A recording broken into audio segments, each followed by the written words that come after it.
Hey, everybody. Welcome back to the Structure and Flow podcast. I'm Dr. Minette Riordan, along with my third-time Ironman champion, Brad Dobson. Yay, we're back from our mini vacation and long workout day.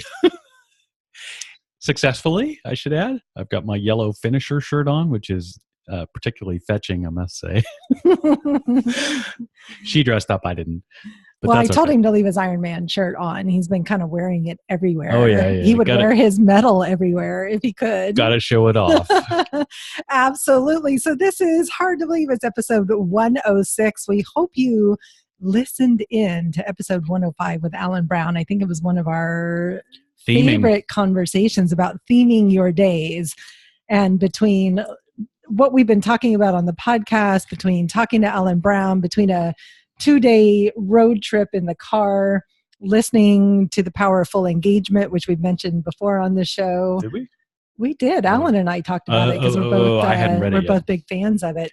And we're being super conscious of how we're spending our days. Yeah, and our energy usage and how we can renew our energy. I think that's I think we could have a whole episode just on that. I thought about that this morning. Yeah. I may have to change our productivity blueprints to include some renewal rituals. If you want to get ahead of us, go out and buy The Power of Full Engagement. Power of Full Engagement? Power of Full Engagement. Yeah. Tony Schwartz and Jim Lair. It was a little bit life-changing, but one of the things that they talk about in the book, which will lead right into our episode content, is really getting crystal clear about your core values and your vision for what it is that you want for your life and for your business.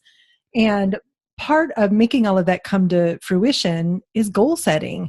And it sounds like super basic and super simple, and yet we either don't do it at all, we set goals that are really unrealistic and aren't attainable, or we set goals and forget about them because we actually never take them out and look at them. So on today's episode, we want to share 5 ways that goal setting can increase your focus and improve your productivity. Yeah, definitely. And I think Minette kind of hinted at it in terms of connecting goals to core values and stuff. I'm hoping that with this episode, we can also give you some hints about how to achieve those goals and make them really effective.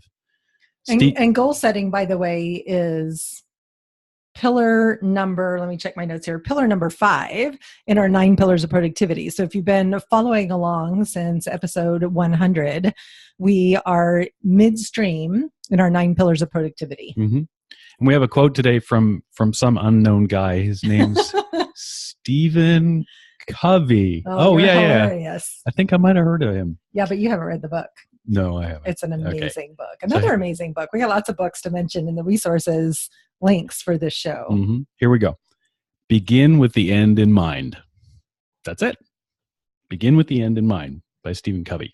So can you talk a little bit before we dive into our 5 ways about how that concept to begin with the end in mind has driven your training? Like I realized I was talking to one of our clients, to Mariette in South Africa, hello, today, and it was almost 20 years ago that you did your first marathon, because I was pregnant with Connor when you did your first marathon. Mm-hmm. I was looking for stress relief. From dealing with a pregnant wife. That's right. I don't know how somehow it got into my head, just in terms of going longer. And at that time, it just seemed like it's something out that I can put out in front of myself and try and achieve. But I was thinking about it from the perspective of how you have thought about your fitness over really the last 2 decades, and found that you were so much more motivated, consistent, and on track when you had that clear, committed goal out in front of you of a marathon or an Ironman. Like you paid the money, you announced on Facebook that you were working towards this goal. And over the years, you've done quite a few pretty big, awesome, amazing events. But what is it about the mindset of having that goal in front of you that helped you stay on track? So, I'm putting him on the spot, by the way. I didn't tell him I was going to ask him any of these questions. Maybe less intentional. Maybe it's not, or maybe it's one of those things that's intentional that my subconscious is doing. But I think I know enough about myself to know that I need to force structure on myself. And I fail. I certainly love things to be unstructured, but I don't know that it serves me that well. And so there's, whether it's in my conscious thought or my subconscious thought, I think some part of Brad needs to throw things out there that force structure. And certainly, in my case, physical training does that, whether I hire a coach or set a large fitness goal and tell people about it. It's not achievable without following a program. And so I'm accountable to myself, accountable to my coach, accountable, mostly to myself, but also to the people that I told on Facebook or whatever, things like that. And so I need that out there. Sure, part of it is a little ego stroking. I get to have the medal and show it off and things like that. And a T-shirt. Yeah, you got the T-shirt. I'm okay with that. I'm not too full of myself, but it's nice to be able to say that. But at the same time, there's so many benefits gained along the way by having that out in front of me. That can be a challenge when it's a work goal, because you might end up slave driving yourself. But certainly you can get a lot done that way, and it can be a lot of fun too.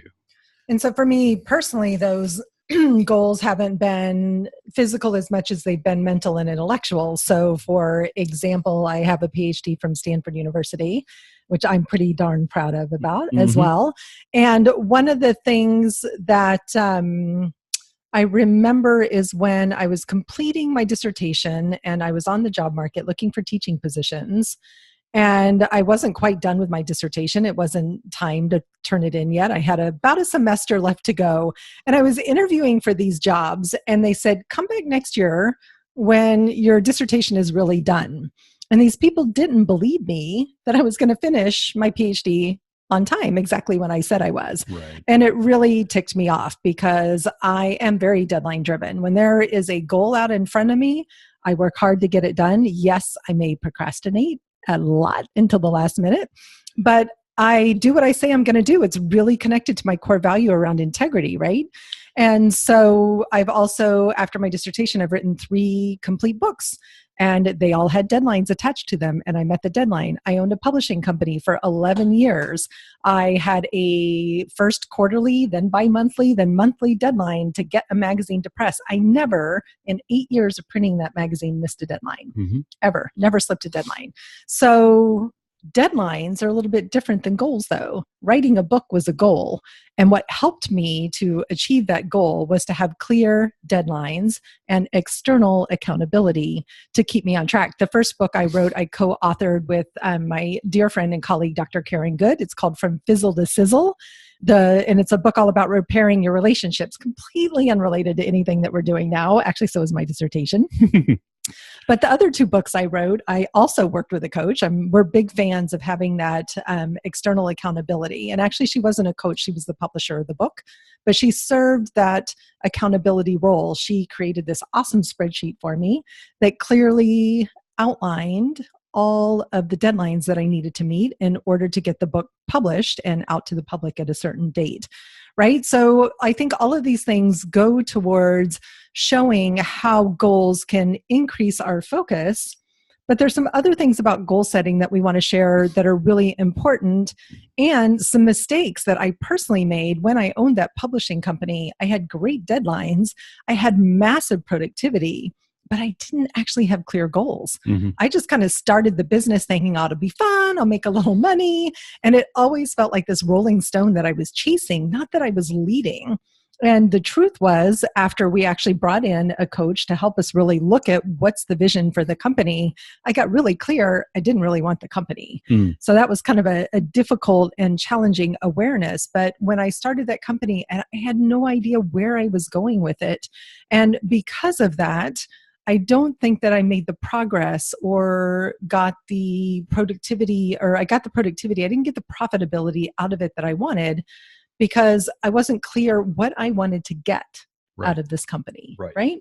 So it's super important to think about how goals can really guide your focus. One of the things that we hear over and over and over again from our clients and the people in our Productivity for Creative Business Owners Facebook group, which is a free Facebook group. You can come connect and play with us over there. But I hear I'm overwhelmed or I'm stuck. And usually for me, that's an instant indicator that they don't have clear goals out in front of them, because what goals do is help you to align your focus and your actions so that you create consistent forward progress and you stay in motion, right? They're naturally momentum building. Yeah, and I think it's doubly so when they're aligned with your core values, which is a crucial part of things. So let's get into what the 5 reasons why goal setting will improve your focus and productivity are. I just shared number 1. I know, but we didn't start to tell them. Oh, we got to be really official and not just chat. Is that what you're saying? Okay, we're going to be organized and structured in our talk today, since this is the Structure and Flow podcast. Number 1, I was in flow. Goals guide your focus. When you commit to a goal, you align your actions and your intentions with that goal. And as you can see, like I was saying, if you're not clear on your core values and they're not guiding and informing that goal, you're going to struggle with that focus and achieving that goal. Absolutely. One of the articles that I read had a great analogy. They said trying to build a business without clear goals in place is like shooting an arrow at no target, right? And it sounds kind of zen. It is very zen. That could be a great koan, couldn't it? Yes. So we won't go down the Buddhism track today, maybe another day. But having goals out in front of you instantly eliminates overwhelm, increases clarity, and allows you to create, as I said, consistent momentum and progress. So focus is the key here. And I think we might have done some shows on focus. In fact, one of my topics that I love to speak on is either fierce focus or finding focus, because focus for creatives is a challenge. And it's the combination of structure and flow where you will find that focus. So goals provide the structure that actually allow for focus and flow. Yeah. Perfect. You want to go on to number 2? Number 2, goals allow you to measure progress. I'm all about measurement, because especially share about Training Peaks and what you were talking about with Training Peaks. Sure. Well, so training, we probably talked about it a long time ago. Training Peaks is an online tool in an iPhone app and stuff, where I can upload my workouts and my coach can schedule my workouts. So he can say, hey, today or this week you're going to do these workouts at these times.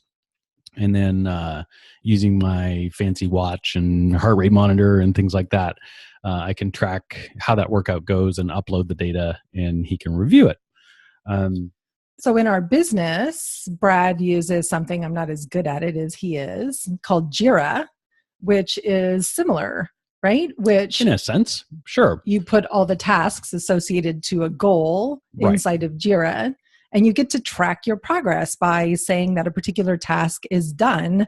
And both the Training Peaks and Jira and to-do lists, as long as I have a whole thing about to-do lists. I won't even go there. But the thing about the goals, having them be measurable is so crucial. You want to know that the actions that you're taking are helping you make consistent progress, because progress actually leads to one of our goals, one of our 5 keys, which is that goals are motivational. And when the goal is measurable and you see the progress and you start to see results, it increases momentum, inspiration, and excitement, right? So when you realize that you're making no progress towards your goal, you get to do some of the deep mindset work that's required to grow a business as well, which is, why aren't I making progress on this goal? We've done a lot of that work this year as well. And I think there's a crucial part to the measurement part of things that maybe creatives and free-flowing thinkers aren't necessarily going to be happy with. And then it means you have to do a little analysis, because you can't measure some amorphous, ambiguous statement of work. You actually have to have an estimate of how long it's going to take. I created 3 paintings this week, or my goal was to complete 4 paintings for an upcoming festival or show or I'm committed to, uploading one new podcast episode every week. Right. But the point was you needed to know how many paintings you needed to create Yes. that work Okay. ahead of time. I got you. That's where you're going with the Right. analysis, the pre-analysis, not the post-analysis. Right. It doesn't help you to have created 3 paintings if you needed 1,000 by next week. I mean, yes, you could celebrate those 3 paintings, but gotcha. So it's one of the things that is an essential part of our business planning process with our clients in the Creative Business Accelerator is really helping them understand how many sales do they actually need of their products and services to reach their financial goals, right? So a great example of a goal is a particular financial goal, an annual or even a monthly financial goal. You will not attain that goal if you're not clear about the steps that are going to get you there. And it starts, as Brad is saying, maybe you need to sell 500 prints of one painting or one original. Right. Like your clarity around those numbers is also part of the measurement and also part of the success and motivation. By the way, can I celebrate? Speaking of goals, that I just sold my first original piece of artwork. Woo-hoo, high five, super exciting and totally random. Like I keep saying, I'm going to put my art out there for sale, which I haven't done yet. She says it's random, but her art's really good. So it's not that, it's not that random that it happened. It's random because someone found one of my images on my blog and said, hey, I want that, and sent me a bunch of money for it. So it's pretty darn exciting. But finally, in terms of measurement, as the saying goes, it's what you watch. The numbers that you watch are the ones that you can that will actually change. If you're not watching it, if you're not measuring it, you won't see any improvement. And I think another analogy with fitness and training, building a business is a lot like a fitness and training plan in so many different ways, is that things get easier as you go. Like a year ago, could Brad go out and ride how many miles for the Ironman? 112. 112 miles, right? Just for the bike ride, right? So could he do that a year ago? Not as effortlessly as he did during the Ironman. He built up to that over a year's time. But every time he went, he added a little bit of progress. He made a little more progress. I find that sales are exactly the same. That when you, and speaking, public speaking is another great example, that every time you go, you're a little bit nervous and a little bit less nervous. And then, you're not nervous, but maybe not excited. And then you become like me, totally crazy excited to get up on stage in front of hundreds and hundreds of people. I think I would still get really nervous if I was on stage in front of thousands of people, but that's a goal for me, is to be on a stage in front of a room full of thousands of people, right? That's a big goal, but I have to start by speaking to small groups and medium-sized groups and working my way up to those big groups. If I get really lucky and just thrown into the fire and said, hey, tomorrow you have to go speak in front of 3,000 people, would I do it? Hell yes. Would I be scared shitless? Yes. But you go and do it anyway. So part of this momentum and motivation is clarity around setting a goal, which is number 5 on our list, that's realistic and attainable.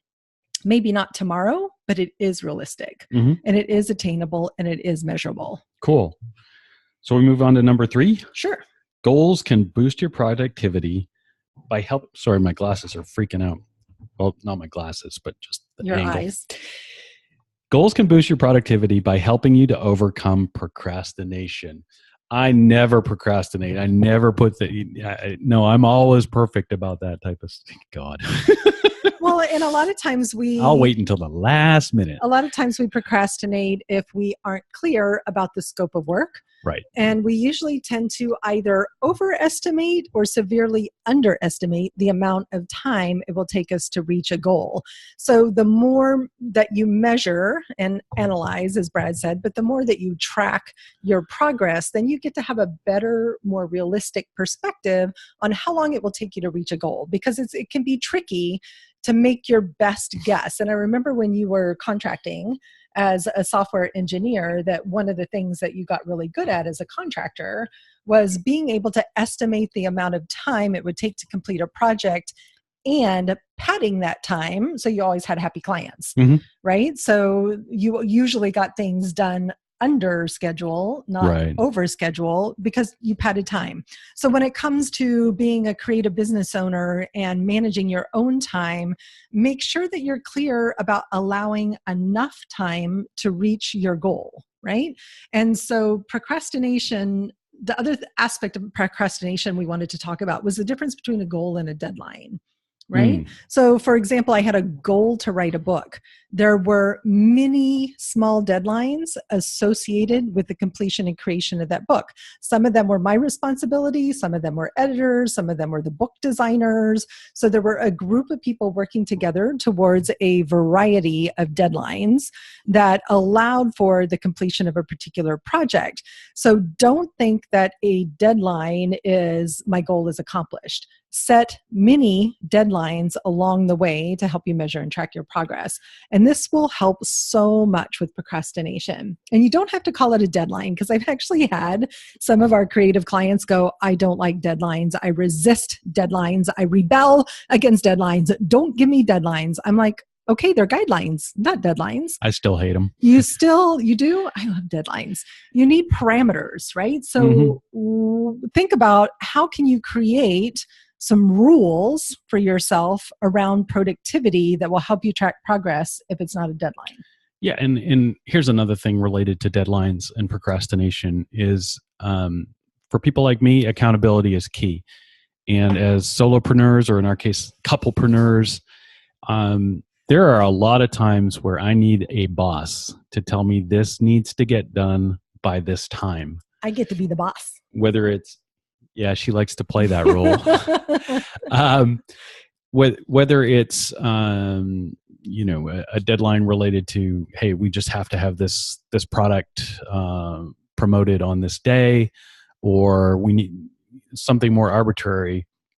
I find it very difficult to self-motivate based on self-imposed deadlines.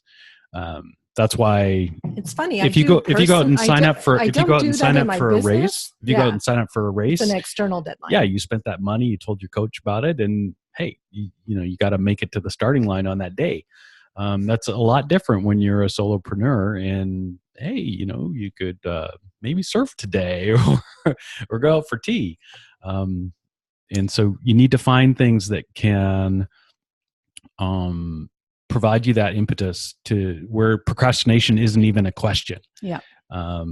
That's actually key is to make it so that you can't even think about procrastinating because it needs to happen. And so here's a fun idea for how to make that happen. And Brad shared this about some of the events that he participated in. If you're going to write a book, launch a new course, start an email campaign, go post it on Facebook and ask for an accountability buddy. Or if you have an email list already and you have a new project that you're working on or a new release that's coming and you're dragging your feet, go announce it publicly. And then your innate integrity won't allow you to not get it done by the dead time. So when you make that promise to someone outside of yourself, you will take the steps needed to make it a reality. This morning I was working, as I mentioned earlier, with our client, Mariette, who's in South Africa, and she felt like she was out of integrity, she said, because she hadn't gotten all the things on her to-do list done that we had set out.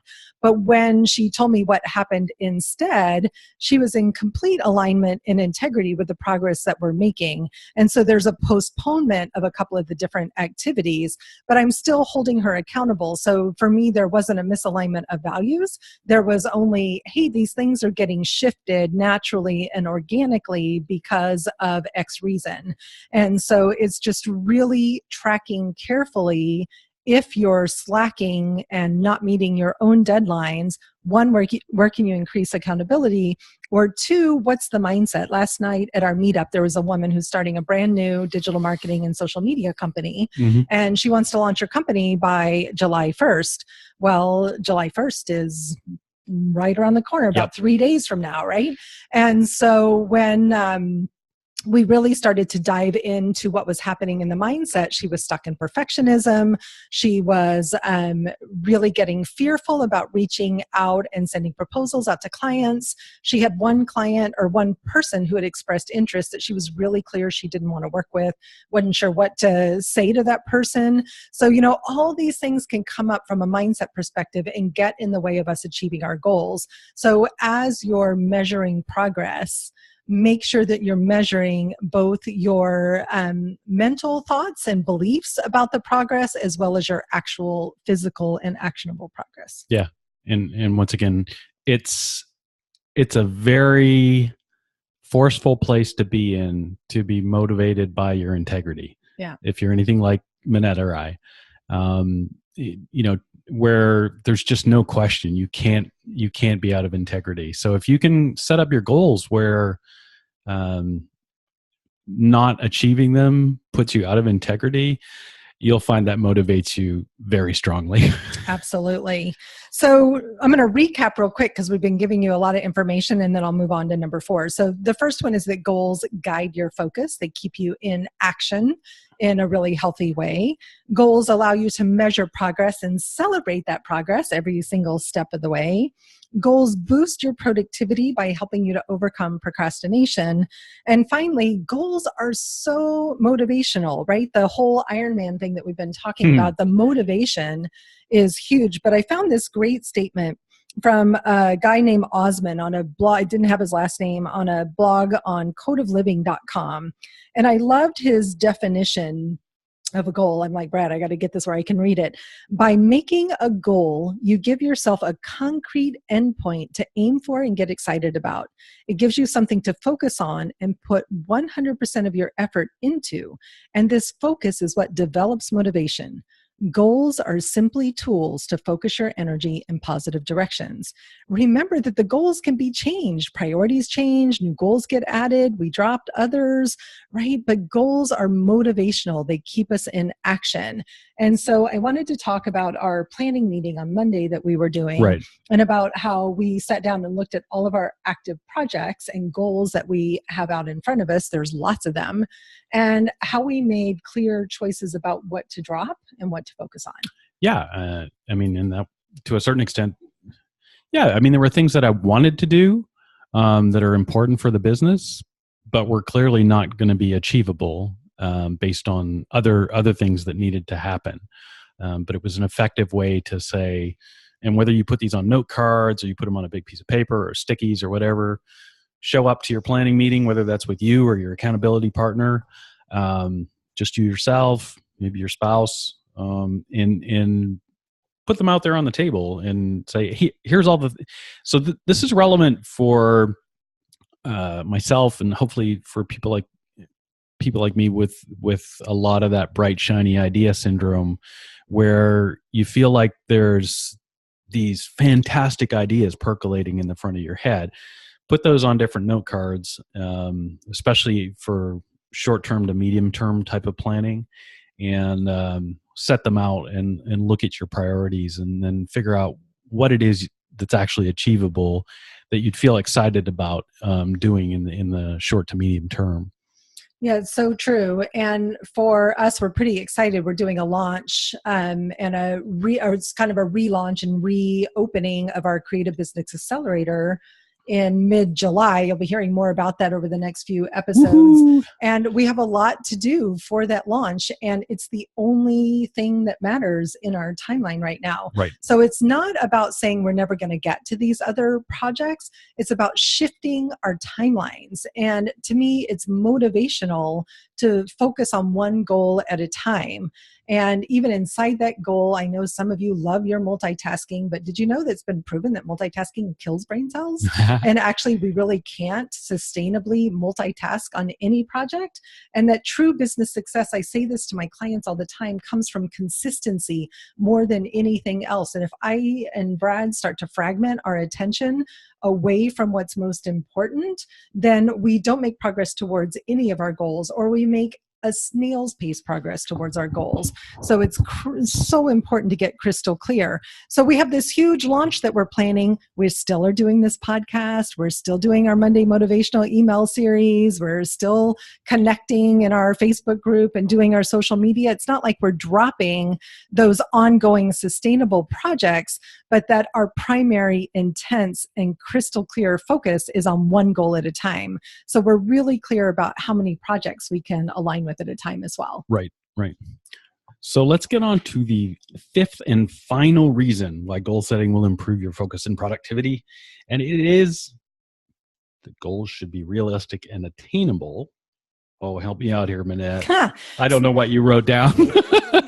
you were not supposed to read the notes. Okay. You were supposed to talk about the notes. So this is a great example of some last minute planning. We just came back from vacation. We're trying to get some more episodes in the bank. We were ahead of the game, and now we're like barely making our deadline again. And it's not how we love to operate. And you can see how it kind of the wheels totally fall off. The wheels fall off when you aren't prepared in advance. So the fifth reason why goal setting improves focus and productivity is because when you're clear about setting a goal that's realistic and attainable, you're motivated to do it.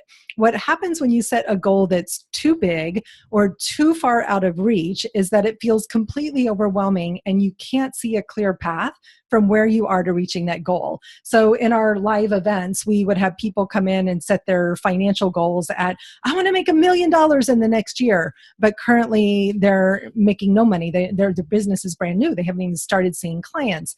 And when you do the numbers to realize how many clients they would actually have to see in their current business model in order to get to $1 million, it's actually impossible to do that unless you have a lot of money to hire a team and you have products ready to sell to the masses.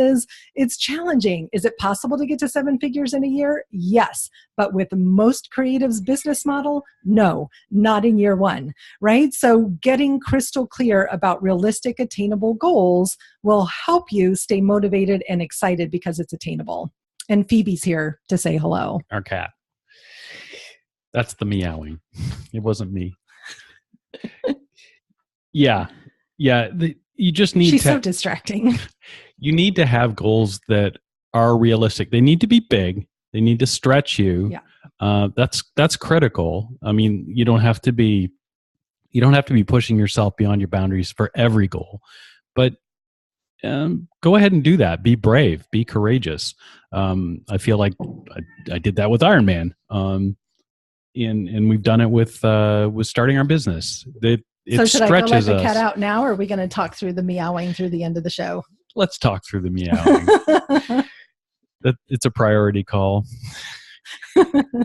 But if you've set them too high, if you set huge sales goals that are not realistic, you're just going to spend all of your time feeling like a failure, feeling like you can't do it, everything is terrible, blah, blah, blah.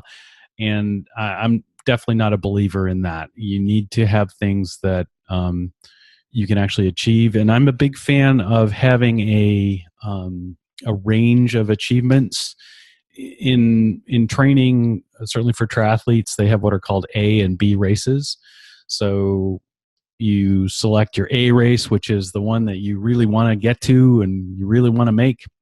But there's a fallback plan, maybe a B race that you could also be happy at and maybe not achieve quite as much, but still push through a big goal. And similarly, you could set we call them minimum, target, and stretch goals in your business for your numbers and your sales goals. And that would be true for like our launch of the Creative Business Accelerator in July. We'll have a minimum, a target, and a stretch goal. But it's also just building your Facebook group, right? How many people do you want to add have in a 30-day period of time? Have a minimum, a target, and a stretch. We always love to talk about one of our former clients, Yolanda Williams, who did 2 live events and both times busted through her stretch goals. So shocked and surprised her, right? It was awesome.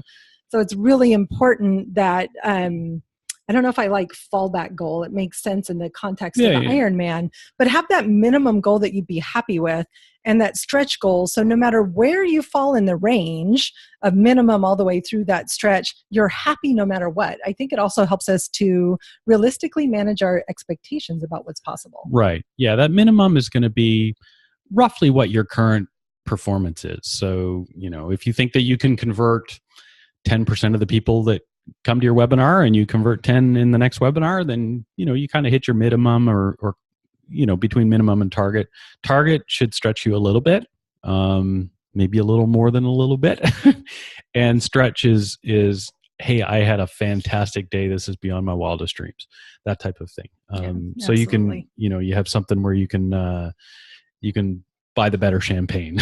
And connecting them to numbers is so powerful. And I know my sweet creatives, you don't like to talk about numbers, but numbers are what drive profits in your business. It's so important to pay attention to your numbers. And we have just a couple more things to finish up. We want to remind you that if you're curious about what your unique productivity style is, go take our quiz at pathtoprofitacademy.com/UPS quiz. UPS quiz, no caps or anything. pathtoprofitacademy.com/UPS quiz. Good stuff. And in the next episode, episode 107, we're going to be talking about it's either 7 or 9 types of planning. Seven types of planning. 7 types of planning that will 9 would boost be your too many. Boost your productivity and your profits. And that's another. Is that the next pillar? Yep. It will be pillar number 6 of 9 in our 9 pillars of productivity. And we're going to talk about different types of planning because it's easy to just talk about why planning is important, but we're going to be really specific about types of planning that you should do annually, quarterly, monthly, weekly, and daily in your business. And this is what will drive consistent, steady progress towards all of your goals that you just set after this episode. Good stuff. Go out there, set some goals, achieve them. Yeah. We'll see you next week on Structure and Flow. I'm Manette. This is Brad. Have an amazing week.